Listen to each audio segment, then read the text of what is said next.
morning, South Beach. Here we are at the world famous Fifth Street Gym for my boxing tip of the week. Boxing tip number 30. My tip this week is managing the clock.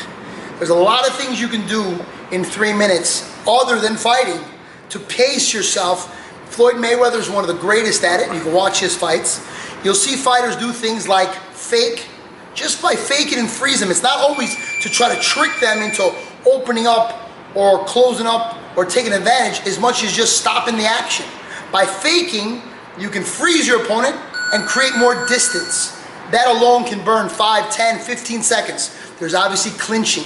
In the clinch, it's important. You can hold overhooks, both arms. You can hold underhooks, both arms. One over, one over. You can hold the neck. You can have a variety of things. You can hold the biceps. You can do all kind of things. George Foreman was great at holding the biceps and really controlling where no punches were being thrown. Yet the action was still happening. He still looked like he was putting pressure on his opponent, still winning the round, yet conserving his energy. So these are all things you can do by managing the clock, scoring, and not getting scored upon. You can take a walk. I tell my fighters all the time, fake and take a walk. You'll hear me say it in the corner sometimes, and what I want them to do is stomp their foot, throw a half a punch, and literally cross their feet over, which typically you don't do, but walk away from their opponent.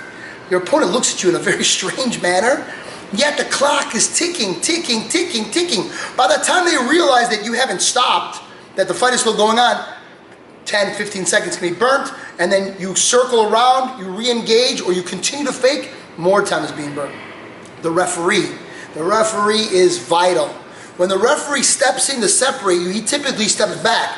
If you step back with him, you have now put a barrier, the referee, between you and your opponent. He cannot attack you, especially if you're running out of gas or if you're hurt.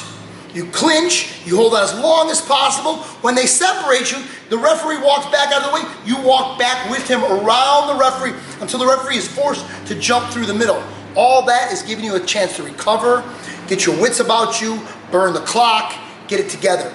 If you won the fight, if you're winning on the scorecards in general, or if you're winning that round, you can seal the deal by not engaging anymore, by faking, by walking away, by clinching, and by walking behind the ref. Managing the clock is as important as punching, blocking, moving. It's just as important as speed and power. Managing the clock is part of the sport of boxing, and that is my tip of the week. I am the greatest.